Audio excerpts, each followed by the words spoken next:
Greetings, D-Class Jake, D-Class Surge, D-Class Kai. We have a new D-Class joining us for testing today. D-Class, introduce yourself. I'm a D-Class? What the hell? I thought this was a nice podcast. Yeah, sorry. Every single time. Maybe when you're older.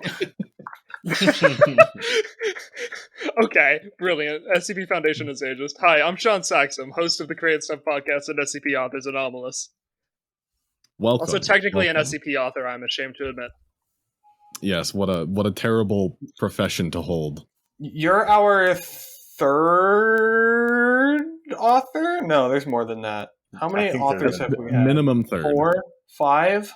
I like barely count. It's more like 2.5. Yeah, Rad. Article and it was Nikki's okay. written one now. Lock. Stonefish. Stonefish, 4. So you're 5th? Fifth, You're somewhere in the SCP author harem for us. Brilliant. Love harems. So why don't you describe what you do in a little bit more detail for people who don't know? I would love to. So I run 2 podcasts. One of them is Create Stuff, where I interview people who make more unique or less mainstream forms of art, and also SCP Authors Anomalous, where I specifically bring on 2 SCP authors. We read their stuff and then we talk about it. There you go. Cool. It's cool. Nice. Go check it out. Available mostly on YouTube.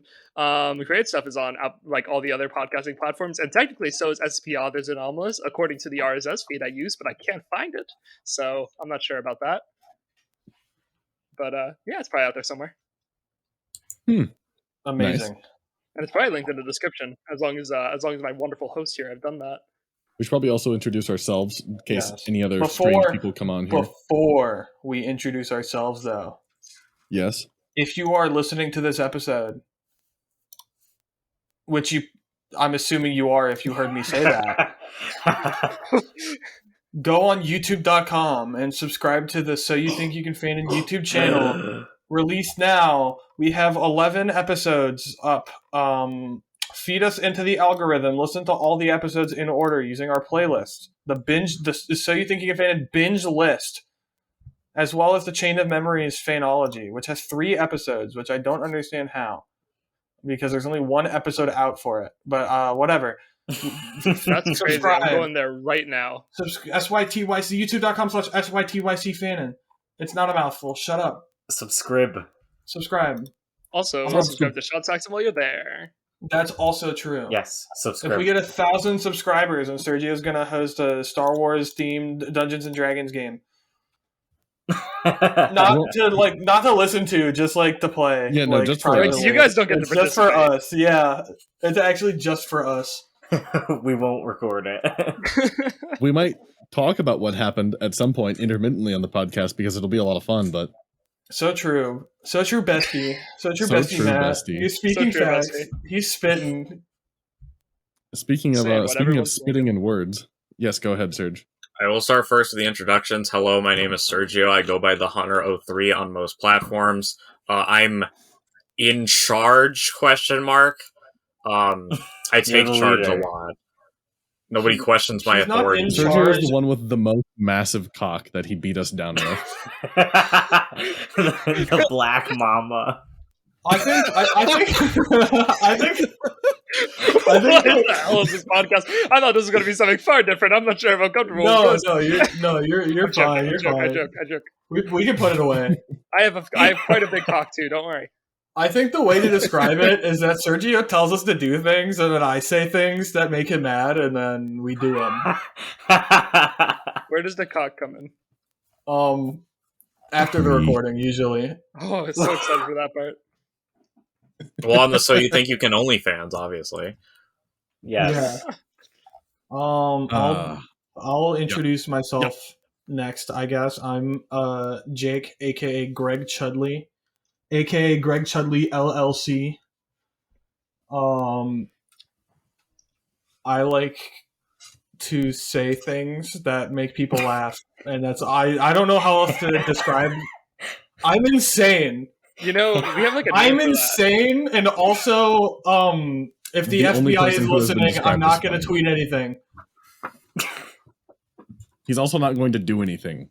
Yeah. Very critical. Very critical. Very critical. Yes. I am not a controversial figure. My name is Alexander Filburn Whitworth Pendragon. But you can call him Matt. I love men. Is my favorite phrase. I don't like men personally. I just think the statement "I love men" is funny. Before Kai Bartholomew introduces himself, I would just like to say, FBI, I just got my microbiology degree, so if you want me for those secret biolabs you got going on in Ukraine, hit me up.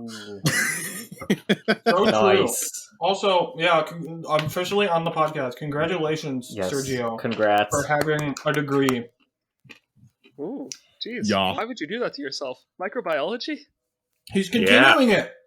That sounds. Yeah, he's going to get a terrible. master's and then a doctorate. I respect it. Nice. Dr. Hunter. Speaking of Dr. biology, Biology. biology, here I am Kai Burt, aka Kai Bartholomew, aka just Kai. I also am putting myself under the hell that is a biology degree, but for some sort of organismal level biology. And I'm the one who literally just laughs at everything on the podcast and doesn't talk. Kai is our ego This is boost. true. Yes. Kai is I am. the greatest morale boost of all time. Brilliant. Now, Kai, I've heard the rumors, and I don't know if they're true. Can you confirm? Is it true that Kai not only has a gun, but it is loaded? Not as far as the FBI is concerned. Oh, my man! Really? Do you like FBI on this episode or something? We're declaring. It's a long story. It's a Oh, long boy. story. It's a long story. I made a tweet, and then the FBI called me to make to shorten it as much as possible. So that's why you guys told me to stop saying all of those horrible things before the podcast began. Yes. Yeah. Now I get it. That's why Be you sure to can't come on throw the away. podcast. Be sure to throw away that 500 pounds of fertilizer you have in your basement. Speaking of fertilization,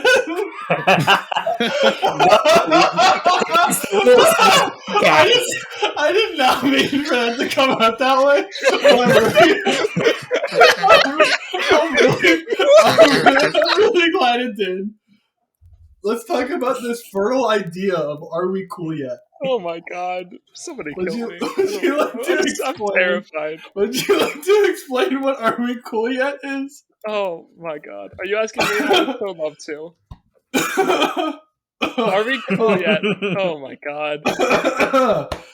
I'm okay. I'm okay. You can talk. I should have listened. They told me this wasn't a good idea. They told me this would happen. Oh.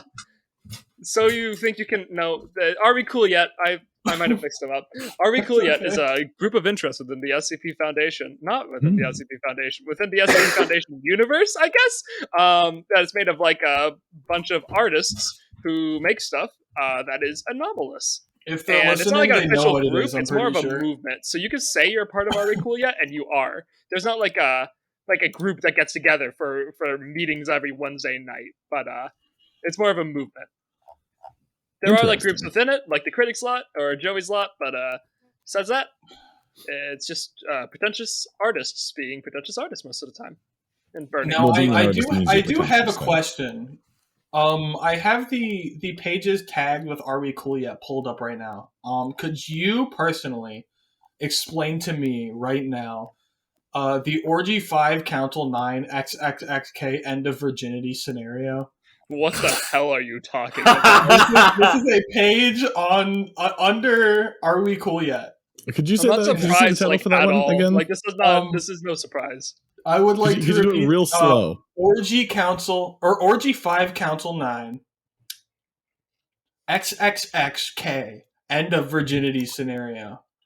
Sounds like a How does Grant that make you McDonald feel? song. That does sound like a Grant McDonald Honestly, song. kind of excited. It makes me feel like Me there's too. there's going to be a use for Um, fertilization soon. Do you know who Grant McDonald is, Shaun? No, I don't think so. Have you ever heard of Ram Ranch? Of course I've heard of Ram Ranch. This podcast is terrible. This is what you guys do. Oh my god. And this is like Captain Radiger's episode. I'm like, oh, this is fine. It's kind of funny. Whatever. Like, it's a fertilization. Ram Ranch. Really? We have to get the crazy shit out of the way. For context, I've been gone for 2 months, basically. Oh my god. Jacob Crazy has shit's lost gonna his get worse. mind. It's He's already in cool Florida yet. right now. I did move to Florida, and I was gone for 2 months in isolation with no Wi-Fi or TV, and I lost my mind and became the Joker.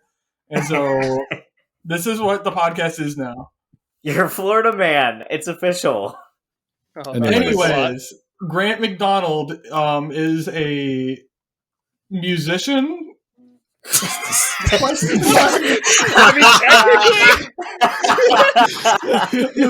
made the Ram Ranch song and has made 524 more. That's not an exaggeration. Including the album Ukraine's Heroes, featuring amazing songs like Fuck Putin and fucking Russian Soldier Boys. Oh. I just wanted to know if you knew who Grant McDonald was, because I'm pretty sure Grant McDonald is the closest thing we have to a real-life SCP person of interest. I think Grant McDonald is an SCP. He sounds like he'd be in Are We Cool Yet, honestly. There's no way that he has made that many songs and isn't, like... insane. A serial murderer or, like, an accountant who hates his life. He has to be making a lot of money off this, right? Because Ram Ranch was really big. I don't know. Kind of. Was it all of his the like meme. I don't know if anyone ever actually listened to the songs, because like Ram Ranch. Like I said, he's a musician. He makes songs. Ram Ranch itself, like as a product, as an art form, is very popular. But I think like on YouTube, all the songs only have a couple thousand views each. I see. It's like furry porn. Yes, it's exactly art. Like it's that. art, but like that genuinely stunned me. that sentence just genuinely. I think that's the first time a guest has ever done that to me. Look, I don't think a guest has ever like genuinely froze me up like that. That's crazy. I win. Oh my god, this is great. You're the most powerful guest. I'm the most powerful guest. You're the most powerful. I'm looking at Lord Stonefish. I'm looking at the Spotify numbers for Grant McDonald before we actually get into the episode. 15 minutes in. This is important. Ram Ranch on Spotify has 8.4 million plays, and the second highest, Ram Ranch 7, which is the best one, has 673,000. Wow. What the hell? Wait, there's multiple Ram Ranches? There's 545 Ram Ranches. That's not an exaggeration, Sean. I thought that was like they have this ongoing narrative. Not the amount of Ram Ranches. No. There is more than that in song number. There is quite literally a Ram Ranch for every number between 1 and 545. If you Google Ram Ranch and a number, it will probably pop up. It's like the SCP wiki. Yeah, no, it's a lot like the SCP wiki, only with a lot more men having sex. That's so beautiful. I'm gonna have to listen to that tonight. I'm gonna fall asleep to that. That's the craziest sentence that I just heard someone say. You are way too powerful. Join the rabbit hole, the Ram Ranch rabbit hole. Also, Ram Ranch 545 came out an hour ago. Really? Oh my gosh! What? Yeah. Is he like an AI generating these or something? I don't know. My this theory man is on an this SCP. Guy, you're right. My theory on Grant McDonald is that he's an accountant that works for like a law firm, and he hates his job. And every day after work, like he comes home with his briefcase and a suit and tie, and he looks at his wife, and he's like, "Honey, I need to go in the recording box." And then he just sits there for like an hour in the recording box going, yeah, boys getting fucked in the ass, Cowboys, Prince Harry, Shaun Mendes, and then he just splices it together and makes like 8 songs. I also have another theory. I believe Graham McDonald is a Christian because the level of vitriol he has against the Russian Orthodox Church in that Ukraine album is palpable. He'll just be like, the fucking Russian Orthodox Church, Putin's puppets, fucking fuckheads. It's honestly... I want more people to know about the Ram Ranch Extended Universe because I could explain it And I don't think it would make any more sense because Listening it's to so Ram Ranch crazy. is like my favorite Christian rock band, I swear. Yeah, my favorite, that is not my favorite Catholic rock band. Ram Ranch 7, like, whenever we all meet up in person, like, genuinely, it has happened more than once. Because I always drive, because I'm the only person on the planet with a driver's license, apparently. Confirmed. And a car. Confirmed. I'm always in charge of the music, and there's always a point in whatever road trip we're on where I put on Ram Ranch 7 and we just max out my fucking speakers and just start screaming. And like this isn't a one-off thing. Like I have Sergio as my witness. Nice. We used to listen to one like every like 3 a.m, and there's a couple where he says the N-word, and hearing Shaun Mendes, Grant McDonald belt out the N-word at 3 a.m. when you're tired is the funniest thing. It does psychic damage. Like, it genuinely does psychic damage. Like, you're not... Like, the first time it happened, Sergio and I... It was 4 a.m. It was dead quiet. We're just listening to it. Doing nothing. And then we just hear him say it, and we're like... Did that just happen? And then it happened again, and we were like, oh my god. Oh my god, I need to find this guy. I should have him on my podcast. Yes. This is what creates I'm putting my foot down. I'm putting my foot down. You are not going to be the first only. podcast. You are not going to be the first podcast to have Grant McDonald. Because Try we are me. going to be the first podcast to have Grant McDonald on it. Try me! I'm messaging him right Sergio, now! write the email. Sergio. Go. I don't know Grant I've McDonald's never texted so email. furiously in my life. Get You it. will not have him. Does he have a Wikipedia article? He does. It's called Ram Ranch. Grant McDonald has a Wikipedia article. I'm gonna be the first person I've had with a I mean, there's Wikipedia a article. Australian baseball player. Ram Ranch Named is Grant a McDonald. 2012 song by Toronto-based outsider musician Grant McDonald. 2012? Musician. Oh, I love that. I love this bit. In 2022, the song gained mainstream attention for its use by counter-protesters against the Canada Convoy protest. That's crazy. Oh my god. I have to find him. There's an interview Yeah. of him on YouTube. This is a lead. Yo, Gavin Newsom is in the fucking Ram Ranch cinematic universe. Let's go.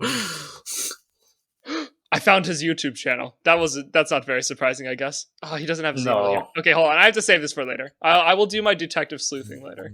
I'm gonna find this man though. Not if we find him I first. want you to know that this is your issue.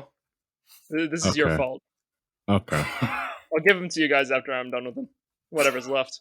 Oh my god. Also, I We're don't just know if you passing guys him remember the Dynapol Fanon wiki from like way like 2 years ago, but Grant McDonald has a fucking page on the Dynapol Fanon wiki. What is that? It's someone's weird like mashup It's universe. a rabbit hole. Yeah, it is a rabbit hole. Huh. We need to stop put it talking this about way. this. We're never coming back out if we don't stop into it the right Ram now. Ranch rabbit hole. We should actually talk about SCP in this SCP episode. What do you want to start with? Article-wise. How about we start with my article? Because I'm very what's the word? My article. 6443. 6443. What is the word? Could you post it in the chat Not so certain people Yes, I don't have sure to go looking can. for it? I already got it. Thank you. Cool.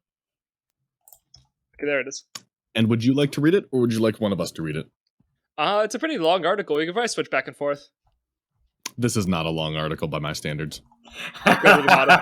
You didn't see the Oh my collapsible. gosh. There's a collapsible. I've Some of that read an article that had 10 collapsibles. I mean, there are long articles on the wiki. I don't disagree with you. I am a beast. That's what I'm telling you, Shaun. Do not Okay. worry for my safety. Then you want to God read the tier article? vocal cords. I can read it. I might also Really? trade it off with people for voices, because that's what we like to do. Are we all ready? And Yes. instances of SCP-6443 are to be kept together in a furnished canine containment unit All assigned personnel must be amiable to canines and must have scored an 8.0 or higher on the Animal Empathy Test, which is a test to determine how suited a member of the Foundation is to working with animal-based SCPs. Assigned personnel must feed and give water to all instances of SCP-6443 twice a day, bathe them once a week, and spend a total of 120 minutes or more playing daily. Personnel assigned to these duties are to be given devices with the purpose of playing an audio file containing a voice reading the sentence, "Remembered to feed SCP-6443," every 10 minutes, with the message varying depending on the personnel's assigned duty. These devices are not to be removed from the personnel's possession and may only be powered off by senior staff once the assigned task has been successfully completed. The devices will automatically turn back on at the beginning of the personnel's shift and at other periods when they need to provide care again. All personnel must indicate the date and time they fulfilled their duty on the care record attached to this file. Automated feeders were suggested, but rejected by the head researcher Dr. Merkel on the grounds that SCP-6443 instances would benefit from the human interaction provided by researchers manually feeding the instances. Should instances of the SCP show signs of dehydration or malnourishment, all available personnel are to feed and provide water immediately. No personnel are to leave the facility until this task has been carried out. SCP-6443 instances are quadrupedal species bearing resemblance to the Canis lupus dingo, commonly referred to as dingoes. All known instances of SCP-6443 have dark brown and black speckled fur covering their backside and tail, with white fur over their stomachs. All instances of the SCP display antimemetic, which is a term used to refer to an effect that causes an individual to experience some form of memory loss or forgetfulness. And these properties cause their caretakers to forget to care for them. This includes forgetting to feed, give water to, bathe, or show affection for the SCP. Currently, 13 instances of SCP-6443 have been found and contained. Their antimemetic properties do not affect their visibility or knowledge of them. It only affects actions taken to care for them. That's a sad idea. Oh man, that hurts me to think about. Thank you. The good boys. The good boys. Oh, no. They were? Addendum 1. Discovery Log. On 11/12/2016, the Foundation was alerted by field agents stationed in Adelaide, Australia, of a previously undiscovered species of canine which was dying in mass upon being domesticated. Peregrinatus Animals, a company known for the trade of exotic animals, had discovered the SCP instances in the wilderness. The group killed the parents and captured all other instances of SCP-6443. Documents procured from a nearby office of Peregrinatus Animals detailed that the company had focused on capturing every instance of the SCP they could find to avoid other similar companies taking the opportunity.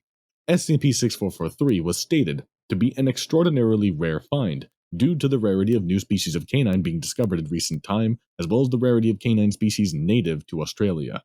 Many breeding companies and seekers of exotic animals had already shown interest in buying instances of the SCP, and many of these requests had been fulfilled at the time of Foundation discovery.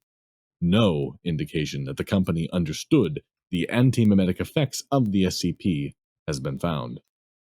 Foundation agents tasked with containing instances of SCP-6443 tracked their location using documents procured from the Peregrinatus Animals Company. Is that how it's pronounced? Peregrinatus? I don't know. I just made a word up. Sounds right.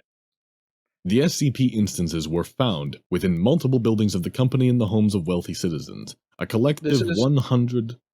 This is really bad timing, but I have to be AFK for a couple of minutes. I'm very sorry. This is fine. I will be back as soon as I can be. Actually, it's good that you said that because I will have to leave in like 5 minutes to go pick up that thing I mentioned. Pause the Sounds episode. like a pause. Sergio. Pause the episode. All right, and we are back. Matt, will you find where you left off, and let's continue. I know exactly where I left off. A collective 137 instances of SCP-6443 were found in the homes of wealthy citizens as well as multiple buildings within the company. 124 of which were deceased, to the distress of many families and individuals. Foundation personnel removed all instances of the SCP and delivered them to Site-124 for containment. All individuals with knowledge of SCP-6443 were amnesticized and all documentation of the SCP was destroyed, with all financial transactions being reversed. Addendum 2, Incident Report. As of 8 p.m. on 11/13/2016, all research staff assigned to SCP-6443 failed to fulfill their duties to care for the SCP. The following is an audio and video log of an interview conducted with junior researcher McManus, one of many junior researchers assigned to the SCP.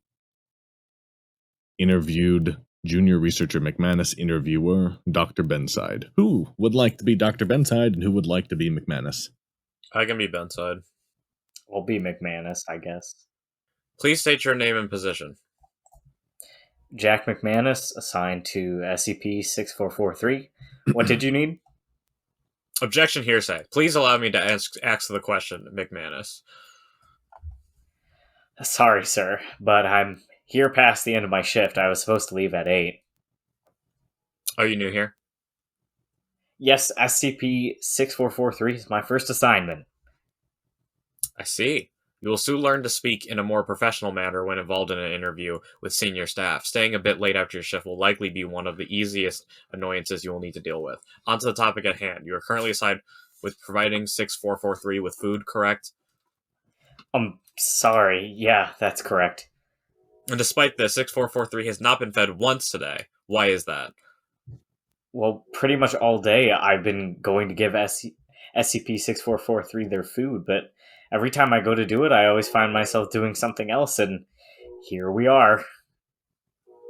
I see. Looking at the disciplinary logs, it seems you've received multiple warnings for failure to fulfill your duty, and despite this, you've still not completed the task. That is correct. And you don't seem concerned. Were you planning to leave today, having still not fed 6443? Oh god, you're right, I completely forgot. I'll take care of that once we're done with our interview. Understood. Please understand. I'm back. Jacob's alive! Please understand. We're currently reading part of it. Yes, we are reading the text log that you keep interrupting me. I'm going to keep interrupting you. It is my duty as a citizen It's of the almost United done. States. Just let us finish. Please. Understood. Please understand that failing to complete your assigned duty will cause disciplinary infraction to be added to your personnel file. Understood. Junior researcher McManus left the office soon after the interview was conducted. SCP-6443 was not fed, and McManus has been likewise disciplined and removed from the assignment to SCP-6443. Addendum 3, Incident Report 11/14/2016, the following day.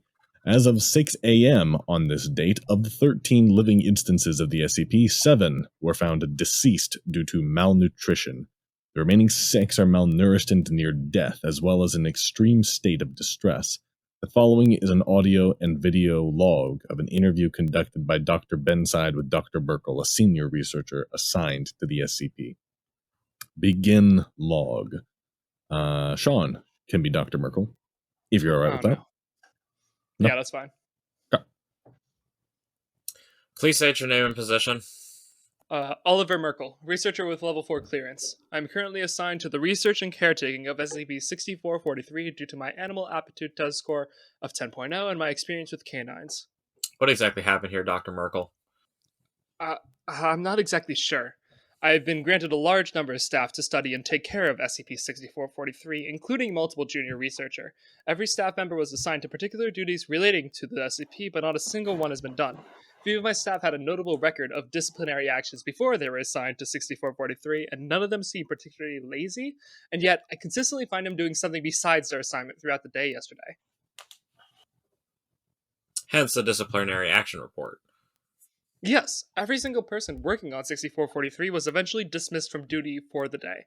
At one point, I took it upon myself to take care of 6443, but before I knew it, my shift was over and I needed to get home to get ready to go see my son's basketball game. I didn't realize that the instances of 6443 hadn't been given any care at all until today. They haven't been taken care of at all since we contained them. And have the remaining instances been taken care of today? Oh shit! Dr. Merkel runs out of the room, and that is the end of the log. Addendum 4, Email to Site 124 Director from Junior Researcher Calvin. Jacob, would you like to be Junior Researcher Calvin? Yes. This email was sent at 1:12 p.m., the same day as the previous issues discussed with Dr. Merkel and Dr. Benside took place. Subject is Dr. Merkel Concerns. Hello. This is Junior Researcher Calvin, currently assigned to research on SCP REDACTED. For the past 3 hours, Dr. Merkel, assigned to SCP-6443, has been continuously running back and forth between the lounge and SCP-6443's containment cell while panicking. I attempted to stop him to see what is wrong, but he refused to listen to me, saying he needed to take care of SCP-6443 immediately. I don't understand what's going on, but this behavior is very concerning. Thank you. Junior Researcher Calvin, Site 124. Addendum 5, Incident Report 11/16/2016, 2 days following the previous incidents. As of 7 a.m. on this date, of the 6 remaining instances of the SCP, 4 were found deceased due to malnutrition. The position of the corpses seems to imply that they were engaging in close contact before death, possibly for comfort. The 2 living instances were seen laying in front of Dr. Merkel, facing him and whimpering. Both showed signs of extreme malnutrition.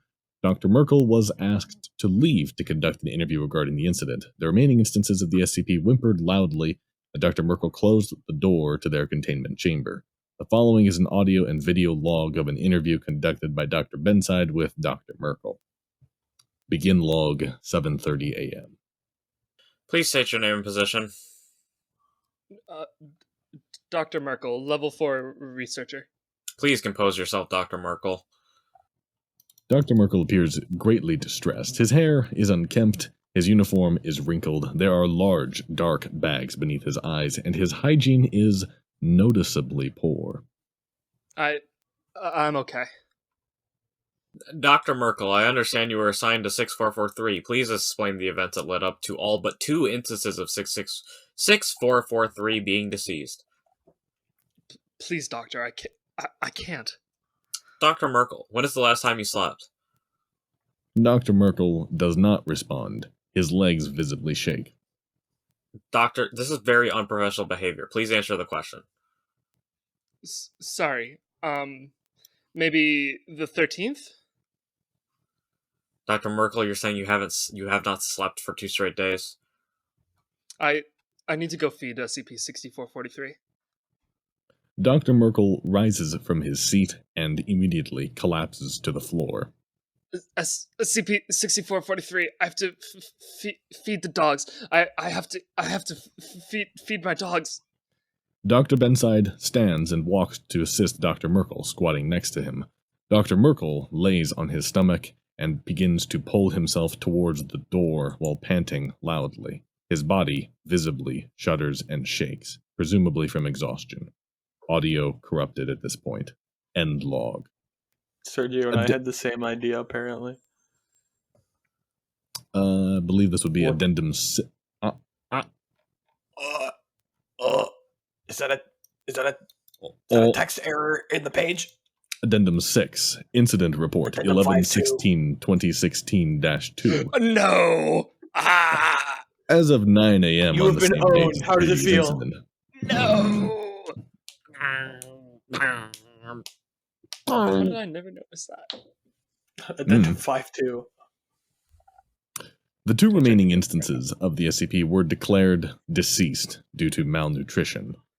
All junior and senior staff assigned to the SCP have been relocated with no disciplinary actions except Dr. Merkel, who has voluntarily resigned from his position, has been properly amnesticized. The object class of SCP-6443 has been changed from safe to neutralized to reflect this recent change. Interview log 03 audio file recovered. Review recovered audio. Click. How badly do you want to save those dogs? What? Answer my question, Merkel. I can't watch another one die, Dr. Benside. I can't handle it. Are you prepared to save all these dogs at all costs? Yes. Please follow me, Doctor. Item number SCP-6443. Object class Safe. Instances of SCP-6443 are to be kept together in a furnished canine containment unit. This containment unit includes a fenced-in outdoor area that the canines have constant access to. Dr. Merkel is to oversee the caretaking of SCP-6443, and his living quarters are to be directly connected to SCP-6443's containment chamber to facilitate constant care and monitoring of the SCP. Dr. Merkel may choose to request other personnel to aid in caring for the SCP.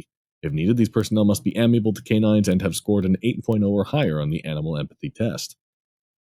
Description: SCP-6443 is a species of canine with antimimetic properties causing their caretakers to forget to care for them. This includes forgetting to feed, give water to, bathe, or show affection to the SCP. Amnestics have been used to successfully counteract this effect, which is a medication that has antimimetic properties. The two remaining instances will be referred to as -1 and -2. Addendum 1, Incident Report 11/16/2016-3, the same day that the two dogs were reported deceased. Following the events outlined in Incident Report 11/16/2016, the remaining two instances of SCP-6443 were fed by Dr. Benside, a researcher assigned to the Anti-Mimetics Division.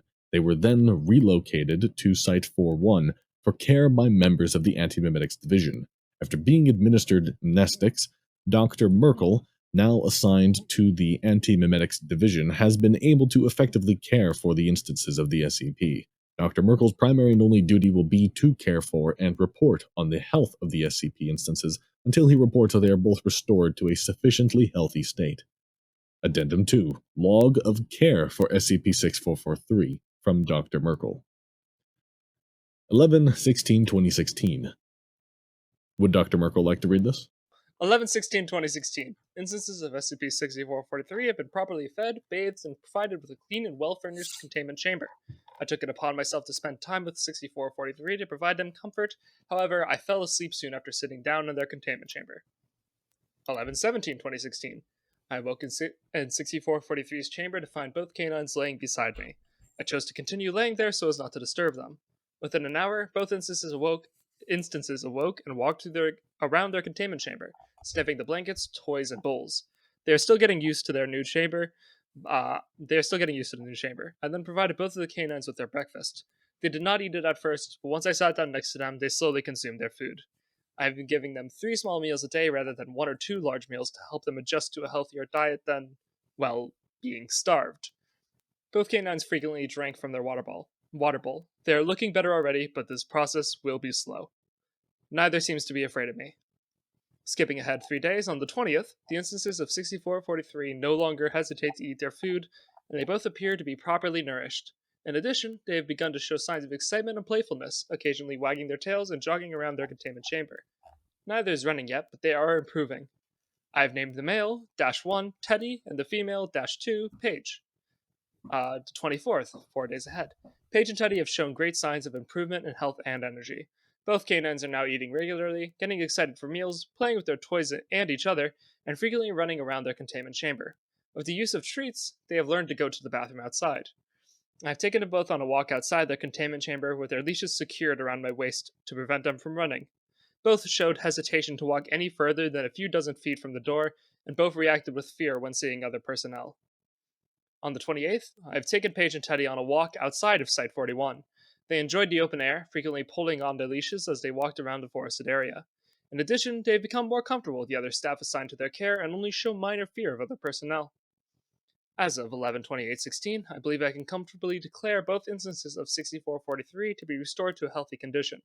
I will continue to monitor both regardless, but any immediate risk of death has been negated. Addendum 3, Video Log 11/29/2016. The following is a transcription from a video log recorded to confirm Dr. Merkel's statement on the SCP's health. Choice hours were included to help demonstrate the health of SCP-6443. 0600 hours. Dr. Merkel lays in his bed, the blankets are pulled up to his chest.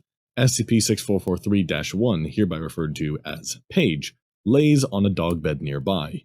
SCP-6443-2, hereby referred to as Teddy, lays on Dr. Merkel's bed with its back against Merkel's side. 0630. Paige wakes up, scratches its head, and walks over to Dr. Merkel's bed, wagging its tail while staring at the doctor. Teddy lifts its head up and also wags its tail, making a thumping sound as it hits the bed. Dr. Merkel slowly opens his eyes as Paige licks his face. He smiles and quickly reaches to his nightstand, grabbing a pill bottle and swallowing a hexagon-shaped pill with a glass of water sitting by his bed. 0632. Dr. Merkel gets out of bed, quickly followed by Teddy, and he briefly pets both. The instances follow behind him as he walks to the canine's food bowls, then fills them with a measuring cup, giving both a cup and a half of food carefully measured. Neither canine eats anything until he adds a spoonful of peanut butter, mixed with vitamin powder provided. The doctor walks away as the canines eat, sitting at his desk and turning on his computer. 13 minutes later, the canines briefly use the bathroom, using a swinging dog door provided on the door leading to the fenced-in area. They return shortly after, both standing next to Dr. Merkel as he sits at his desk. Both stare at the doctor expectantly, wagging their tails.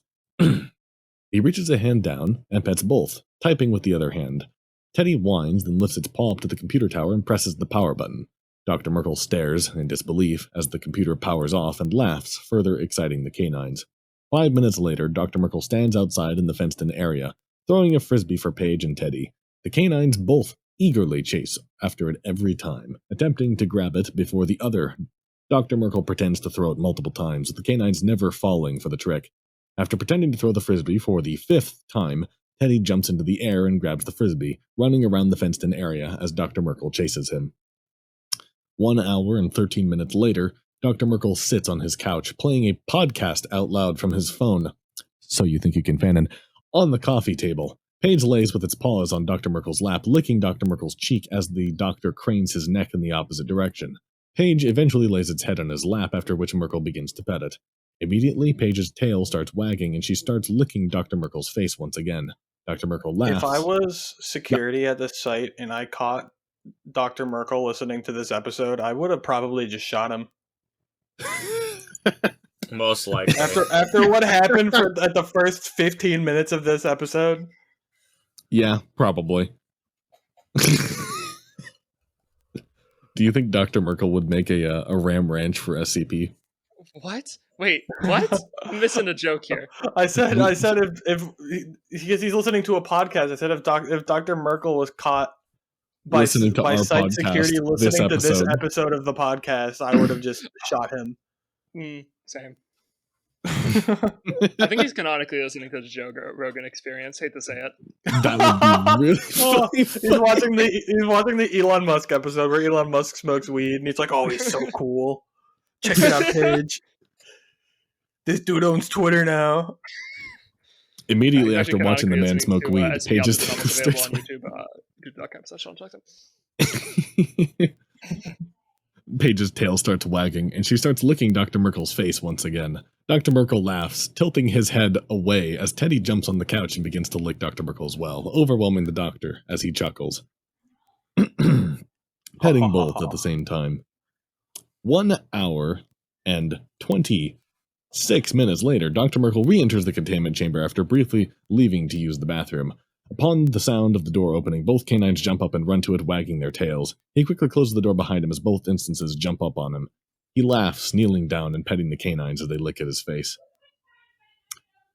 45 minutes later, Dr. Merkel sits in his bed, his back upright against the headrest. Paige lays at the foot of the bed, while Teddy lays with his back to Dr. Merkel. Dr. Merkel quietly pets Teddy as he reads. Dr. Merkel's statement on the stable health of the SCP has been approved. Dr. Merkel will continue to monitor and care for the SCP-6443 as his primary duty, and will now also be assigned to other additional duties. Addendum 4, Incident Report 3/25/2018. As of 3 p.m. on this date, the remaining instances of SCP-6443 were found to have mated and produced 10 offspring. The offspring have been determined to possess the same anti-memetic properties of the original SCP. Multiple new personnel are to be assigned to care for the new instances of SCP-6443. Well, that was fun. So I have to say, you and Nikki need to team up in your love of animal cruelty.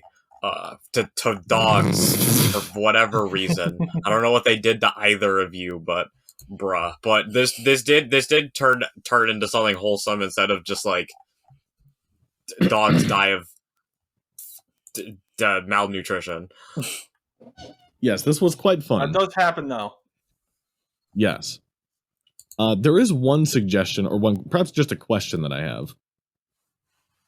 So why exactly does it have to be like an extra audio file of something secretive happening between Benside and Merkel? What do you mean? Like, it's just like a very dramatic, are you prepared to save these dogs That at all was- cost? Yeah, it's him taking the dogs to the anti-memetic department. But like, I just don't get why Benside like is even caring too much about. It's probably off the books. But it's I on the books. think that's the issue. Is it is You're recorded on in the the books. SCP page. I am on the books. Oh my god, I was muted the entire time. I was like, I'm trying to explain it. Why aren't you listening to me? I am so dumb. Like, I literally went like, I'll literally explain it. Like, literally, what are you saying? I'll just explain what it is. Oh my Well, god. explain it. Have you ever read The Anti-Memetics Division by Quantum? Oh my god, how long was I muted? I'm so... Oh That's my okay. god. That's okay. It's all good. We all have do not it. read it. Don't worry. Okay. We have not well, read it's that. a really great series. The Anti-Memetics Division, their whole thing is that they take care of SCPs that are anti-memetic because they got the drugs to handle it. The thing Right. with the Anti-Memetics Division, just due to all the SCPs that they handle and that they contain, lots of anti-memetic effects kind of affect like the stuff they deal with too. So, like a lot of people, like if you saw that last bit of the audio log in the normal thing, but you don't know what actually happened to the dogs, like you wouldn't know. Nobody knows the Anti-Memetics Division exists, right? So, in official documentation, the dogs all died, but in the in reality, they actually haven't died. That last bit of the audio was just corrupted so that researchers wouldn't see it and be like, "What happened to the dogs?" And be like super confused. Does that make sense? Yes, I know exactly what you should do. You should hyperlink to the anti-memetic division from this page. I'm not sure if you did already at some point, but that would Yep. Hate you. Okay. Thanks. No, Matt, not you. You're fine, John. You live this time. Matt, I wouldn't blame you. I've been horrible this episode. Matt, you know fully well. Well. Yeah. That last episode, I went on a rant about hyperlinking in SCP articles because they turn. Shaun, I don't know if you can approve his opinion or not as an official author. But so many authors create these rabbit hole hyperlink like fuckfests where it's like an article with like 6 hyperlinks that reference 6 different articles, right? And then you're like, oh, I should read those. So I opened 6 more tabs, and now I have 7 tabs. And then I read one of them, and there's 5 more hyperlinks. And so I'm like, let me open some more. And then the next thing you know, Google Chrome is taking up 14 gigabytes of my RAM because I've opened up 71 hyperlinks from one story. Oh my god, you would absolutely love Keter Duty. You ever read that one? I have not. That sounds hilarious. Like hyperlinks? Is there a million thousand? Which thousand series did I rant to you about, Sergio? Was it 5,000? Where Maybe. It's 5,000. Where the it was where a the ship, foundation wasn't it? where the foundation turns evil. That's 5,000. Yeah. That's SCP 5,000. That's one of the ones. Let me count real quick. How many hyperlinks are in SCP 5,000? 1, 2, including the tables. 3, 4, 5, 6, 7. Let's see. Scroll. 682 is linked. 55 8, is... 9, 10, 11, 12. 13, 14, 15, 16, 17. 18, 19, 20, 21, 22, 23, 24. Okay. Don't you I disagree with the hyperlink. 24 hyperlinks. When I read through SCP 5000, I stopped clicking after like 5 because I had been reading it for 40 minutes and I was like 10% of the way done. Because I was like, what's SCP-096? At least it makes things feel like a connected universe. I'm going to connect my fist into your skull. pro gamer move is ignoring the hyperlinks and just Ignore the continuing to hyperlinks. read. Why don't you just read more SCPs and so you can go, oh, I know what I that am is. too mentally ill to be reading this many hyperlinks. I don't care if Dr. Bright's amulet is in this story. I can't read. I feel like that's a more foundational problem than the hyperlinks. Ouch. But I do still stand by the fact that I would appreciate the anti-memetic hyperlink on this one. I think that would be a really cool way to interconnect it. And to Jacob's point, you probably Matt just got taken out by the CIA for half a second. my mom came home and she said she had food. Oh. I will consider that. That's not a bad idea. That's not a bad idea. Also, but a very perhaps good story. To appease Jacob so he does not get attacked by the you. FBI again for what he might do to you, is just put in a footnote that describes what the anti-memetic division does. Or specifically my favorite thing in the whole world is when they reference an SCP in an SCP article, and instead of making me click on it and read an entire another article, they put a footnote that's like 2 sentences. Yeah, a footnote. Because footnote would be I good. can't read. Okay. At the Damocles Initiative. Also, I was going to Put the suggest hyperlink in the footnote. That's Oh, also true. So true. He's so smart. Look at this guy. This is why he's mad. big brain. I was going to suggest for one of our SCPs, we should reference only international SCPs and not the ones that have been translated. I like it. Matt, I need your Mandarin proficiency to translate some Chinese SCP. 我的中文不好. Sure. What does that mean? That means I don't speak Chinese very well. Speaking well enough to say that. I can tell you that I can speak poorly in someone's language. All I can say in Spanish is my pants are on fire. And where is the library? Why? I don't know. I can call you a refrigerator in Spanish. Oh, You yo know that, soy el duende de educación especial. What is duende? You're in special education. I am a goblin in special education.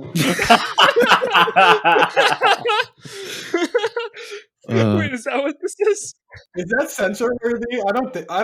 I think we need an 05 council vote real quick. And was that censor worthy? Goblin censor worthy? How would that be censor worthy? I don't know. Special education. What? Special That's education. literally the term schools use. What if Sarah listens and she gets mad at me? Imagine if schools had to censor themselves. Do you have something from Are We Cool Yet? So let's get back on track. I have multiple subjects from Are We Cool Yet? I will say, while you were reading that, I noticed multiple problems that I fixed as we read it, so that's great. Oh, good. It's pretty good. Proofreading. I'm glad that we ousted you as using the number 5 twice. I hope you feel. I can't believe I didn't notice that. I'm so embarrassed. I hope you feel pure shame. Pure shame. That's okay. 2016 2, the sequel to 2016. You made one mistake. How dare you? There were multiple more. You just didn't notice them. I literally was editing this thing as we read it. Like, oh my god. That's a power move, to be honest. By the way, somebody should upvote it so I can get to plus 50. There it is. Nice. Hey Shaun, who edited your article 12 minutes ago? It's so strange, right? That's really oh my god! Damn, that's crazy. Oh my god! Wait. Let me look in the history. Oh my god! Shaun Saxum 444. I know him. I know him. Oh my god, that's the guy who's on So You Think You Can Fanon. Oh my god, that's like my least favorite episode. I hated that episode. You're a controversial figure now that you've associated with us. How does it feel? Yes. I feel like I made this podcast significantly more controversial by being on it. Our first ever collab we ever did with anybody, we were called controversial figures, and it was like we've taken that as a badge of pride. We were just like, yep. I was like, I'm honored to be controversial. People don't. It was like winning the lottery. Now, if we're looking for pages for Are We Cool Yet? I actually have 3 that I quite enjoy. I was gonna recommend Orgy 5 Council 9 XXXK End of Virginity scenario, but I think yours are probably significantly better ideas. Honestly, I really want to know what that is. I'm not sure I was literally about to say we should read that because I'm curious. These are the ones that I have. They're less. The critic's kind of funny, but they're less funny and more just really good. Like they really personify. Are We Cool Yet? I really like 173D. But the orgy one is quite short. So what do we want to do? Send it. Read it. Let's read a serious one, or if this one is serious. Well, I don't know. Shaun seems like he really wants to see the end of virginity scenario. Shaun, do you want to see the end of virginity scenario? All right, since our guest is so excited to read, he has spoken. Orgy 5 Council 9 XXXK End of Virginity scenario. Can I read this? I really want to know what this is. Yeah, Matt. Tamantha Gones sat in a flimsy plastic chair. She was surrounded by 11 people sitting by ornate podiums surrounding her in a semicircle and looking down at her with cruel glares. A spotlight shone down from the ceiling, making her skin uncomfortably moist. One podium to her right stood notably empty. After a moment of paper shuffling, a shrill female voice spoke. Sergio, this was made for you. We of the O5 Council. Sergio, that's not shrill. We of the O5 Council find you guilty of participating in exactly 3 deviant acts within the last 2 weeks. There is undeniable evidence of your engagement in hand-holding, Eskimo kisses, and hugging. Give him Reddit gold right now. The woman paused to allow the horror to sink in before continuing. This is clearly and obviously unbecoming of a member of the Sexual Conservatism Protectorate. As such, the O5 Council has voted 11-1 to henceforth revoke your credentials and remove you from the organization proper. You may now have 1 minute to respond to this judgment as you see fit. We need to unlock this Sergio voice more often. Who wants to be Tamantha? This is brilliant. Kai, be Ty Mantha. Okay, I will be Ty Mantha. Tamantha. This is such balls. That was the line, by the way, not something that he just said. Yeah, no, it's great. That does sound like something we would say. It does. After leaving the Hall of Judgment, Tamantha Gones, formerly O5-9, struggled to keep her composure as she walked through the streets of Site-19. The strategically placed oscillating fans that would typically provide her hair with supernatural volume on her walks instead only highlighted the unsightly twinge her appearances had taken during the ruling. Her tan skin, usually flawless, was marred by a luminous sheen of sweat, and her eye makeup had become smudged and slightly asymmetrical. As she neared her apartment complex in Ketertown, she spotted a familiar face attempting to scale the gutter, his hair black with streaks of white illuminated in the fresh moonlight. I want to be the climbing boy. Okay. Oh, hey, Ty. The climbing boy shouted. I came to, ask if you... with all the information getting out, are we, a thing now? Tamantha shouted a reply. Oh my god, Colin, go away. Yeah, okay. He said as he plummeted from the side of the building, landing several stories below in an open dumpster filled with bags of Dr. Kane's soft sheddings. I'll be here if you need me. She ignored him and entered the building, bypassing the slick white decor of the lobby and heading directly up the stairs to her studio apartment. Once there, she sat down on her comfy plush chair. Normally, the Bigfoot leather padding would calm her down. Yes, hyperlinking to the Hyperlink. Bigfoot SCP, SCP-1000. But she felt nothing but deep sadness and resignation as her head sank limply to the side.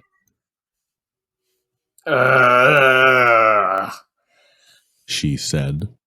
One thin hand reached out to the modest every wood coffee table placed tastefully to her right, hyperlinks to SCP-038, which was a SCP that has the ability to clone any object that touches its bark.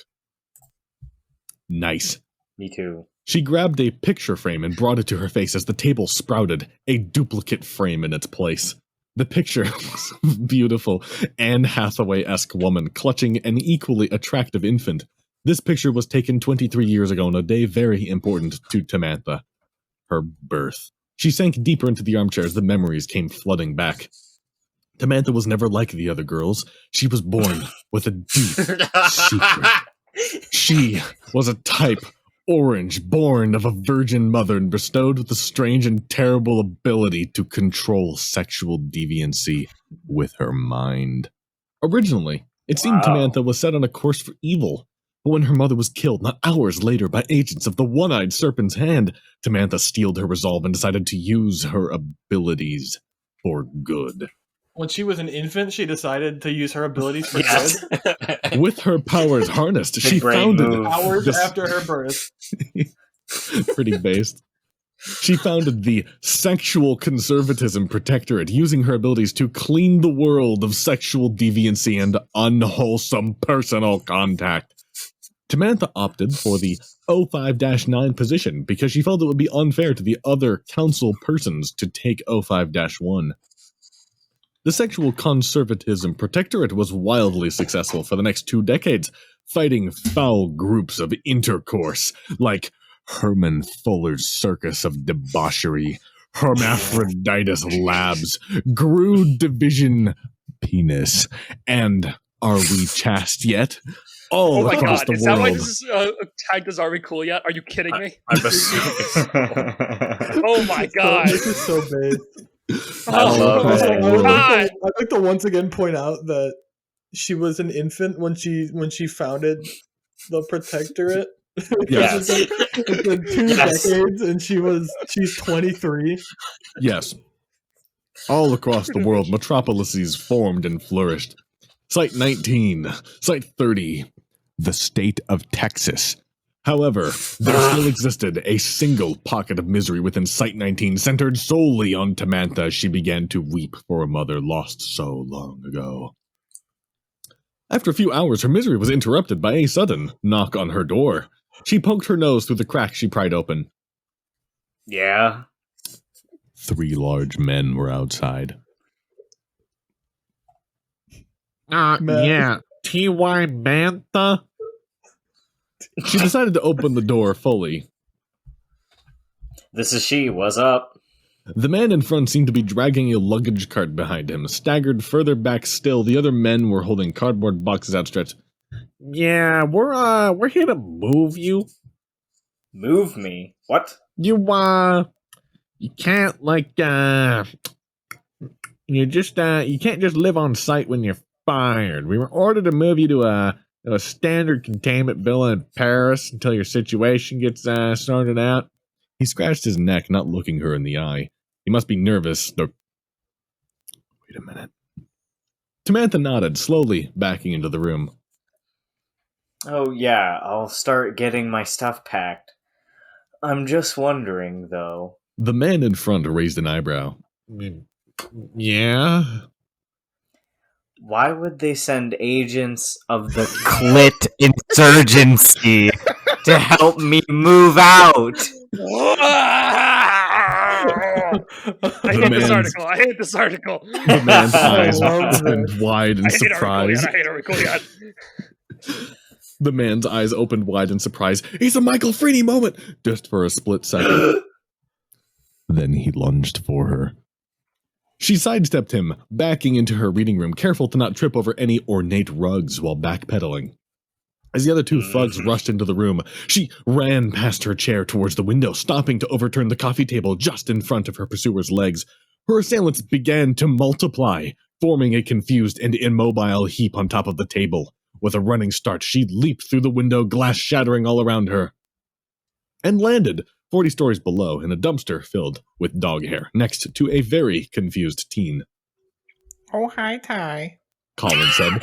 She ignored him, gracefully climbing out and setting off down the street. The streets of Site 19 were almost unrecognizable from the terror that streamed forth along their gutters. It was the Protectorate's greatest nightmare, come to life in front of her, an utter and complete chastity breach. Oh my god. She saw, I almost said breasts, she saw beasts leaking in the shadows, the hard-to-turn-off reptile, the boogie plague doctor, The boogie flesh plague that doctor. mates. Oh no! This is so I big. should have known. Tamantha thought to herself. The clit insurgency. We're going to ambush me, take me out of commission so that the SCP could fail in my absence. I must put a stop to this before everything spirals out of control. First, she must go to the O5 Council and convince them to rescind their metaphorical embargo on help from Tamantha Gones. Then, she would need to go to the Site 19 nuclear reactor facility and detonate this city before the degeneracy spread to the entire continent. The skies were red with blood, and the night wrought with screams as she approached the looming Hall of Judgment, seat of the O5 Council. As she approached the main conference hall, her resolve began to falter as she heard the unmistakable sound of squelching flesh. Oh She no. peered around the corner and could barely keep from shrieking in horror as she observed the 11-backed beast that had once bid the O5 Council. Elderly skin ground against elderly skin in a vaguely choreographed undulation. Okay, she can fix this. She can use her powers to leech away their horrid urges and restore them to the boring council persons that they were before. But they would always be haunted by the memory of what had transpired on this fateful day. Would she subject them to that? No. Tamantha thought, as she pulled the switch and activated the contingency flamethrowers integrated into the council chairs. This is what they would have wanted. And she strode out of the now burning Hall of Judgment as quickly as she had entered. That's really fucking dumb and funny. Once she was out in the open, It's perfect. It's perfect. She searched for the nearest storm drain, which was now flowing with all sorts of horrific fluids. Minding the sludge, she slipped limberly down to the normally pristine sewer system, landing on a mesh walkway. Using the maps placed for ease of navigation for tourists, she quickly charted a course to the Site 19 nuclear reactor and set off. The reactor was an imposing structure. The massive cylindrical chamber was focused on a smaller cylinder in the very center. 8 symmetrical walkways stretched from this center cylinder, connecting it across the abyss to the surrounding walls. The central cylinder itself let out a dull glow, and one specific data panel, set apart from the cylinder, would be the primer to set the whole thing to blow. Tamantha started to set across the long hallway, but there was something in her way. A familiar face. Oh, hey. Said Colin, the green light reflecting off of his bone-white hair with streaks of jet black. Jacob, I want you to know that the voice you chose for him in the scene is making it very intimidating. Tamantha stopped walking, stunned in sheer puzzlement. Colin, get out of here. I have to arm the self-destruct. He tilted his head. Yeah, but why? I gotta destroy the epicenter of the breach, Colin. We gotta get out. We can get out while the timer ticks down, and then I can deal with the sexual fallout before things get too bad. Is that really what you think you're doing? Colin's voice had changed. That's adorable. What's going on, Colin? Realization dawned upon her. You're with the clit insurgency. He didn't seem to notice what she'd said. You've been thinking about this all wrong, Ty. The breach didn't happen because you weren't there to prevent it, Ty. You are the breach. Horror crossed her face. What? What do you mean? He started to close the gap between them. You were born with all this sexual energy, and you just kept it pent up for 23 years. He was right in front of her. It was so easy to get you to just let it all out. All you needed was a few, say, Eskimo kisses. She felt the sting of betrayal deep in her heart. You bastard! Colin shook his head, his smile only growing. All I did was help you discover your true nature. Now, why don't you embrace your calling? Hug me one more time. He spread his arms and closed his eyes. Tamantha huffed in place, desperately trying to catch her breath. Her mind was racing and no brakes would work to slow it down. But suddenly, she felt calm. Slowly she stepped forwards, wrapping her arms around her white-haired other half. Serene, Tamantha whispered 3 sylvan words into his ear. Get dunked on. With that, she pulled with all her might, sweeping Colin off his feet and tossing him to the side. He impacted the railing and flipped over it, spinning head over heels as he fell into the glowing abyss. Oh. Tamantha stood and watched, clutching the rail tightly. She straightened her back and looked at the end of the hallway. The console. She raced towards the glowing pillar, the final cog in the nuclear reactor that kept Site-19 running. She started to punch in the countdown codes on the console until she had a thought.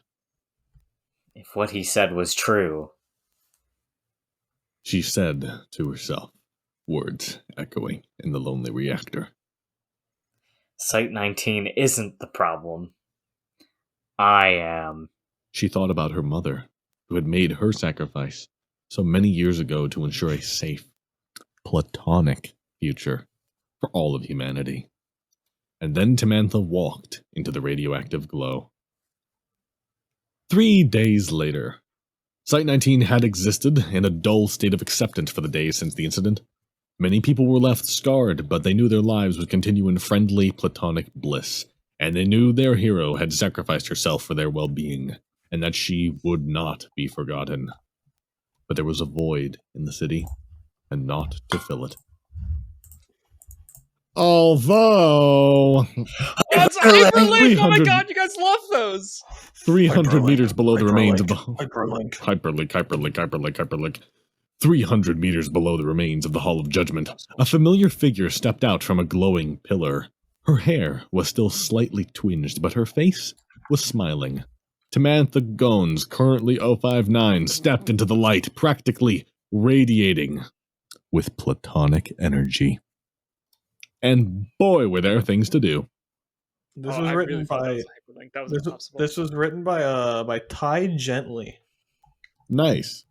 Shout out to Ty Gently for creating whatever we just read. A masterpiece. That was beautiful. The SCP wiki.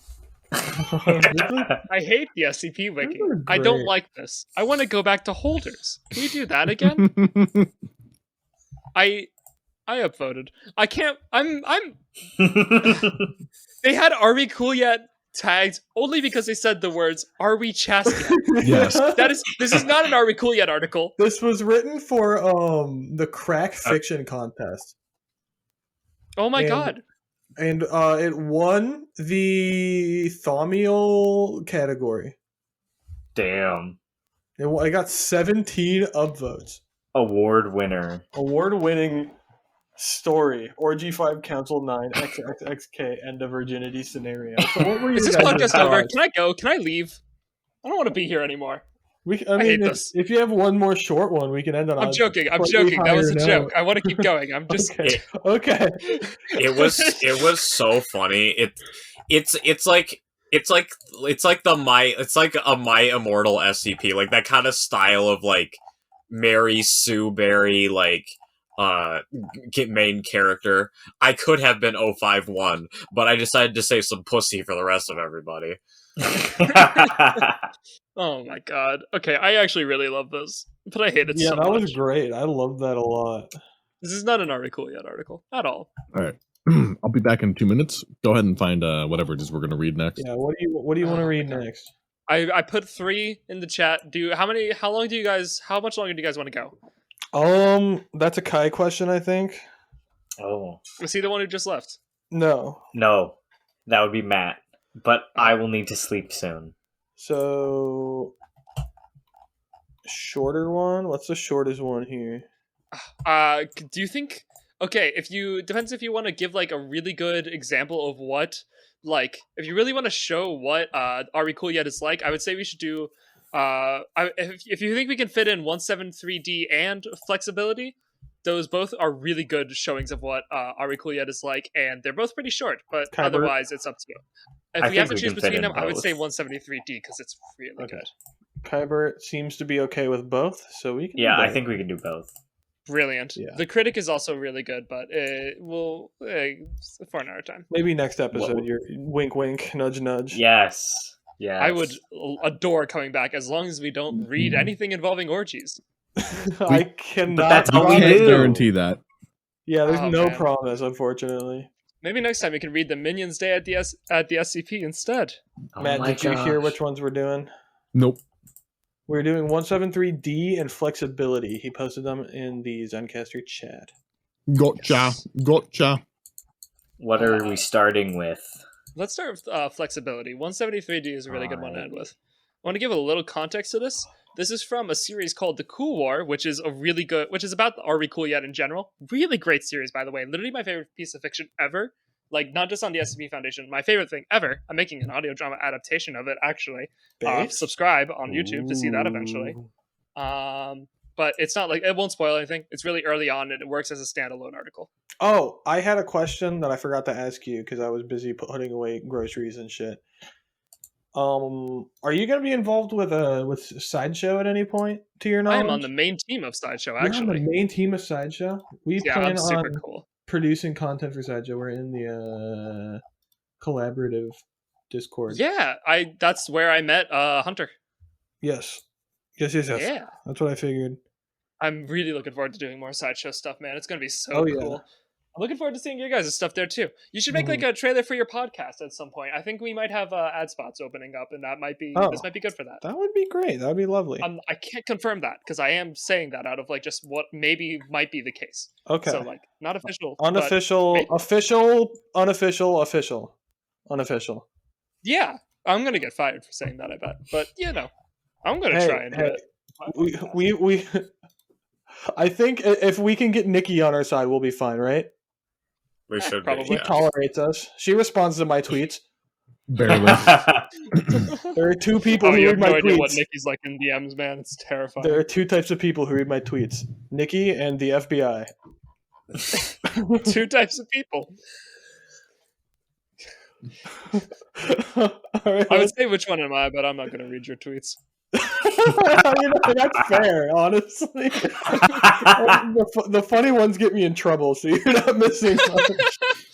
Okay, I'm gonna refill my water real quick if we're taking a long time, unless we are ready. No, you can do that real quick. Go Be right for it. Just one sprint. I love in this Are We Cool Yet episode, it's taken us an hour and 20 minutes to actually get to reading Are We Cool Yet.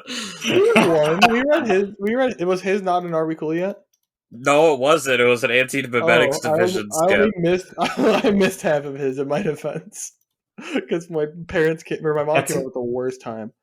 Well, That's a good defense. in the worst case scenario, we can make this Valid. 2 episodes. That's true. True. Have we asked him the age question yet? We haven't asked. No, we asked have not asked every him how guest, old he is. Since we're children, we're baby goo Yeah, children. Yeah, did you know Nikki was 32? I don't know if she ever mentioned that on the show, but I Oh saw my it on gosh. tweeted. What? I remember that. Makes us feel like babies. Isn't we were just discussing. So we asked this to every guest.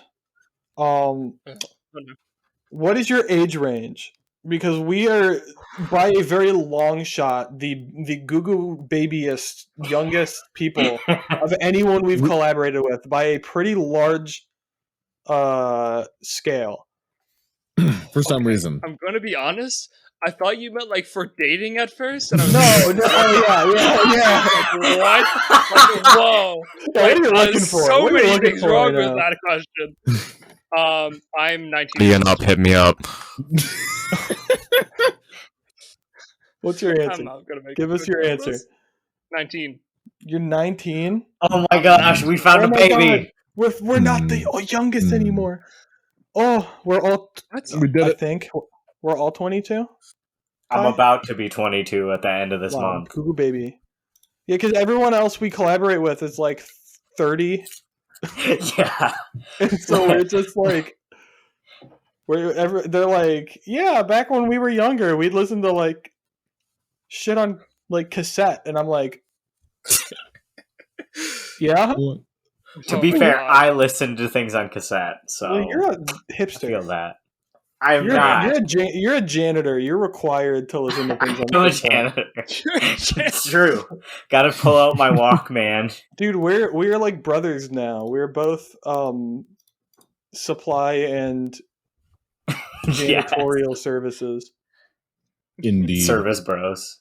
This is giving me flashbacks to my my interview with Dr. Gears, where he said the word nylons. I didn't know what it meant, and Oh then like my after the gosh. episode, my dad texted me and he said, "I'm so sorry I failed you and you didn't know what nylons were." That's so funny.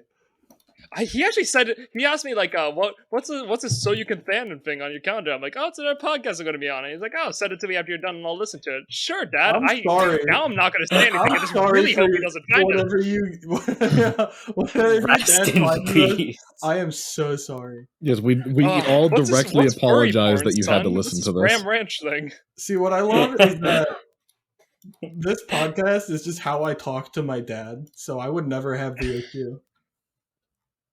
This podcast is just yeah, how you talk. What are you talking about? Yeah, this is how I talk to everybody. It's not good. I'm an evil person. I'm in my villain arc right now. I'm in my villain arc right now.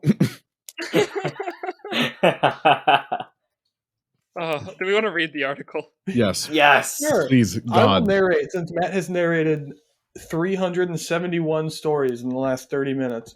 All right. So we're starting with flexibility, correct? Yes. Yes. When we first encountered the artists, we followed standard procedure. Shoot first, ask questions later, then pass around amnestics like candy at a birthday party. I had to burp. That did not work for long. The traditional textbook strategy that we employ is specifically designed to counteract organized groups. You look at our GSC policies, chaos insurgency policies, MC&D, the church, pretty much every force that we exchange bullets with in our interactions are dictated by the book. Hell, our interactions with them were what helped write the book. With all of these people, the line is that we are waging wars of attrition. Does that make sense in my brain? I think so. We are able to keep up with them because while all of these groups are big, we're bigger. And we're going to keep shooting until their metaphorical clip runs dry and then some. But this strategy doesn't work with the artists. It's not because they're bigger than us, because they're not. It's not because attrition warfare assumes both parties have centralized management. There needs to be a singular point of control constantly driving against the other side. But the artists are not like this. The artists are not centralized. The artists are not unified. And most importantly, the artists do not shoot back. As such, we cannot engage them in the same way that we engage the other players. The war against the artists is, unfortunately, waged on their home turf. While they throw us the occasional skip, most of what they make is not directed towards us. It is released into the wild, presented as art, and then summarily forgotten. It is our job to secure this art and, if possible, the artists themselves. They're a culture, not a corporation. Our best guess is that the artists are just a passing fad, and if we're lucky, the cool of today will be bland tomorrow. Yeah, we're always going to have a few, but they aren't manageable right now. The best we can do is control their range, and even then, we're playing a losing game. The name of this game is not capturing and keeping the artists. You will not be able to hold them. However, the game requires us to know where the artists are going to be, and most of the time our intelligence sits on the spectrum between nil and fuck all. Current strategy is if the opportunity presents itself, you pick up a lone artist, drug them to the Dickens, squeeze. I like that. I like the phrase drug them to the Dickens. This gets a thumbs up from me now. Squeeze them for all they know about local exhibitions, then hit them with standard amnestics. Then you need to reintroduce them into their environment naturally. If you've done your job right, your artist will have no recollection that they got nabbed in the first place. It will have a place and time to arrange for inconspicuous crowd control. Don't forget this, because it's damn important. Never bring an artist to a site. If they try to break for it, they will have a plan. And that plan will involve grabbing anything they can grab and freeing anything they can free. If you need a place to store an artist, you stick them in a safe house. We don't keep safe house locations on file anywhere. Once you're all assigned, I'll tell you where your area's safe houses are. Do not write down the locations of safe houses. You memorize them, and you don't say a word about their location outside this room. As far as anyone outside this room knows, the designation safe house is not part of Foundation structure, and you're to keep it that way. As I said, someone's in my bathroom right now. I don't know why, but it's freaking me out. As I said, That's a little spooky. The artists are decentralized and incoherent, and so the war against the artists is a culture war. The thing is, as loose as their organization may be, there's still a tendency to arrange into tighter cells. These cells are the ones who organize exhibitions. They pick a place, and it spreads by word of mouth. This leads to our secondary strategy, and one that's a bit controversial: long-term infiltration. Yes, some of you are going to be masquerading as artists. Yes, you will go to exhibitions. Yes, you will smoke their weed. And yes, if it's required by your cover, you're going to have to make some art yourself. That's right. You're going to be breaking the Foundation's gospel law, and you'll be making skips. Of course, since I assume none of you are capable of making anomalous objects by waving your hands and saying magic words, you're going to need some help.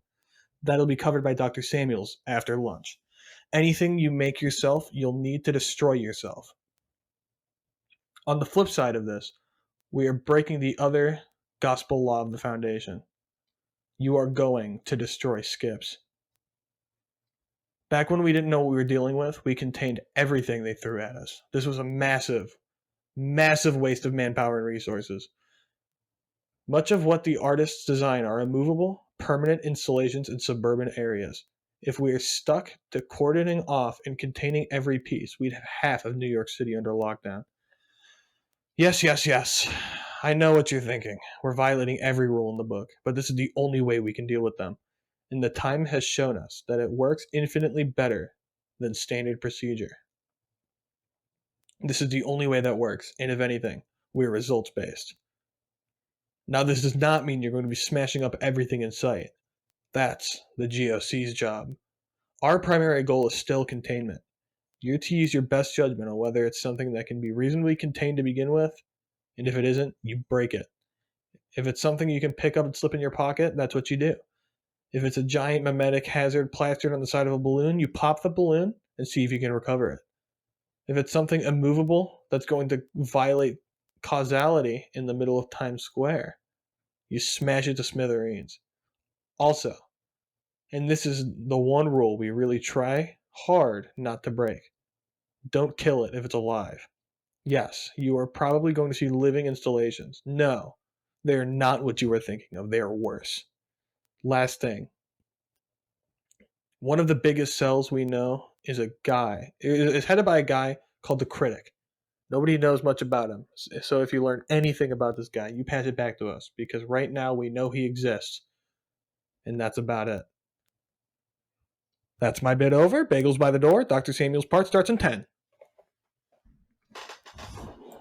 Interesting.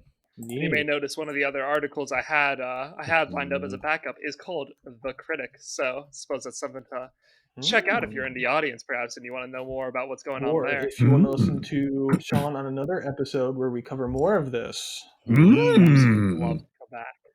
So many good articles. much. Yeah, I thought this was a pretty good introduction to what Are We Cool Yet really is, especially Oh, yeah. how they are seen by the Foundation. I like this article a lot. I It is think- written by Randomini.